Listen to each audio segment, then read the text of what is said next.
और बांधा तो काहे में, उखल में। और जाकर के मां जसोदा जो दही फैला पड़ा हुआ था उसको संवारने लगी है। बटोरा जैसे तैसे मटकी को बटोरा, इधर ये सरकार उखल में बंधे हैं। अब बैठे बैठे सोच रहे अब क्या करूं। धीरे धीरे धीरे धीरे फिसलते हुए गए। दरवाजे पर दो वृक्ष खड़े हैं यमलार्जुन के।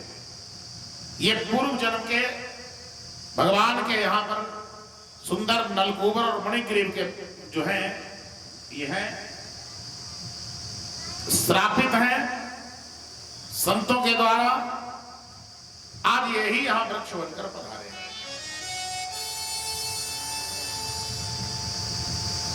कुबेर के पुत्र हैं नलकूबर और मणिग्रीव। भगवान धीरे धीरे गए, जाते जाते उखल को उसमें फंसाया, और जब उखल फंस गया तो थोड़ी सी ताकत लगाई, झड़ाम से वह दो वृक्ष गिरे। और जब गिरे बड़ी विशाल आवाज आई। माता दौड़ करके भागी द्वारे को, तो देखा भगवान साफ साफ बच गए। उसमें से दो पुरुष प्रकट हुए और भगवान की प्रार्थना करते हैं, कृष्णाय वासुदेवाय हरे परमात्मने प्रणत क्लेशनाशाय गोविंदाय नमो नमः। भगवान ने तथास्तु कहा, आपका कल्याण हो। परमात्मा के गीतों को गाते हुए वह अपने धाम को प्रस्थान किया। परीक्षित जी ने पूछा, गुरुजी क्या हुआ था जो इनको वृक्ष बनना पड़ा? बड़ी अच्छी बात बताई। कहा ये भगवान के द्वार पर द्वार पालते हैं, संत महात्मा इनका दर्शन करने आए भगवान का, इन्होंने जाने नहीं दिया, अथवा तो कहूं इन्होंने प्रणाम नहीं किया।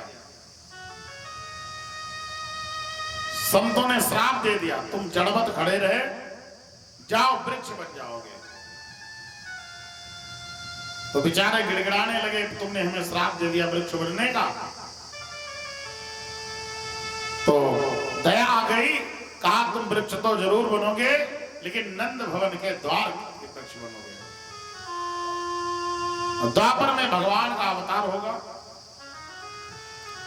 और प्रभु अवतार जब होगा तो भगवान तुम में अपना उखल फंसाएंगे और तब तुम्हारा उद्धार होगा।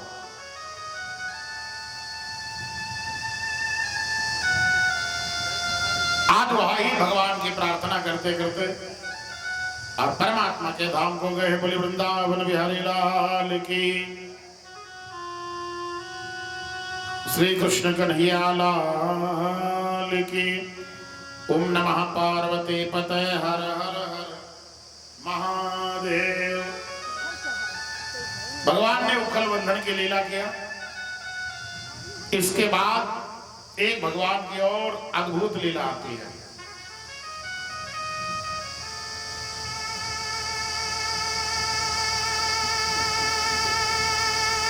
परमात्मा की एक और अद्भुत लीला आती है, और उस अद्भुत लीला में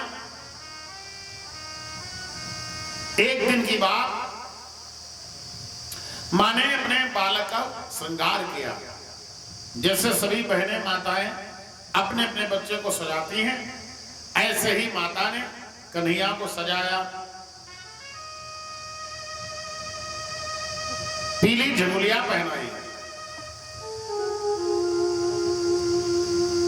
हाथ में खड़ुआ, पांव में पाजे हुए,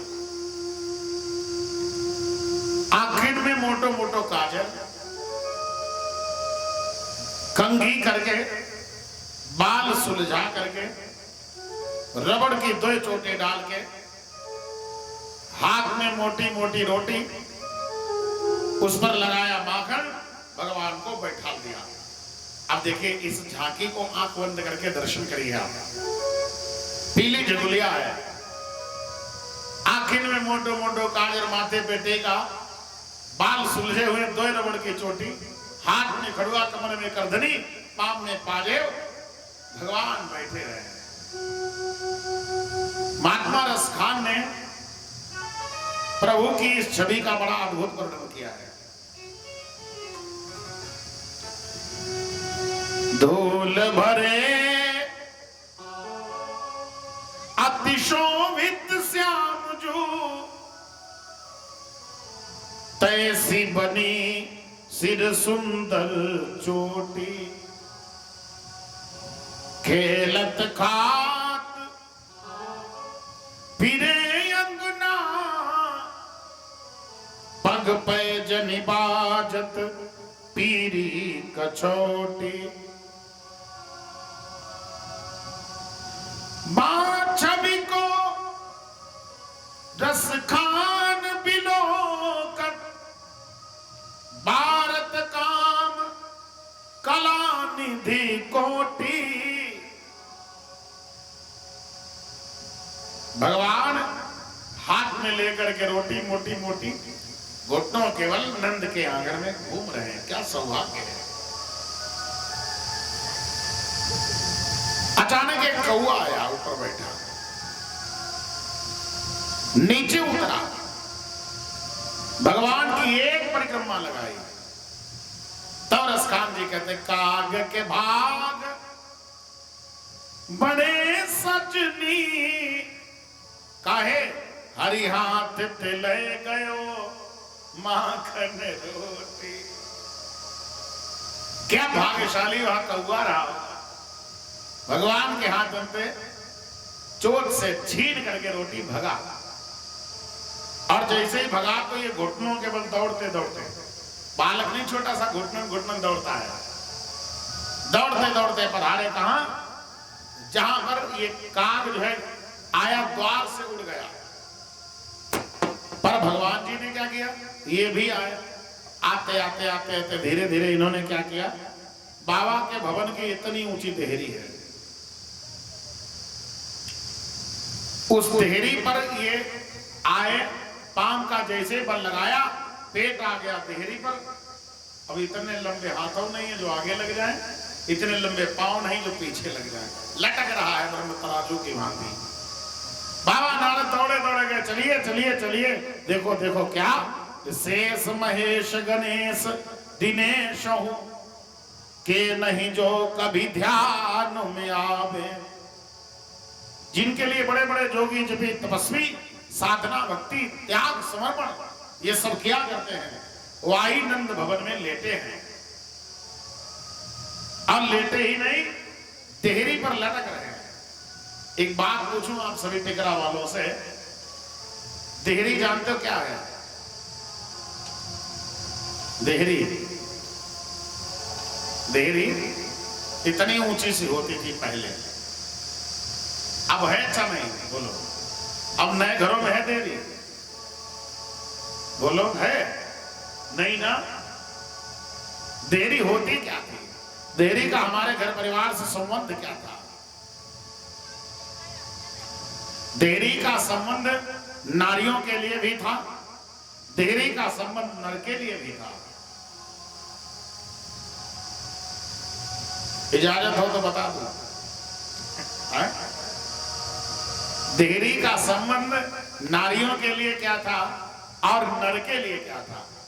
नारियों के लिए सुनिए पहले, पति परदेश में हो तब न करे श्रृंगार नारी, पति परदेश में हो तब न करे श्रृंगार, और देहरी न नागे कभी सिर निज खोल के। पति परदेश में हो तब सुहागवती स्त्री को श्रृंगार करना उचित नहीं है, और देहरी के बाहर जब जाए एक महिला तब सिर पे पल्लू होना अनिवार्य है। और धन है कुंडली भाग्य कुमकुम भाग्य को, पल्लू गायब। ये नारियों के लिए था, नर के लिए क्या था? घर में आपस में भाई भाई में पति पत्नी में, बाप बेटे में जितना भी कहा सुनी हो, ये घर के अंदर, और यहां तक बंटवारा भी जब हो घर के अंदर, जिस दिन देहरी पार ये काम होने लगेगा, समाज थोकने लगेगा।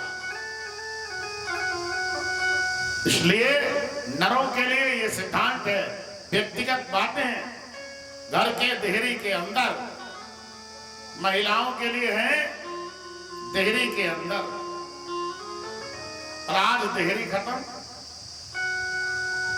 मर्यादा खत्म, बहू ऐसे डोल रही है जैसे बिटिया हो।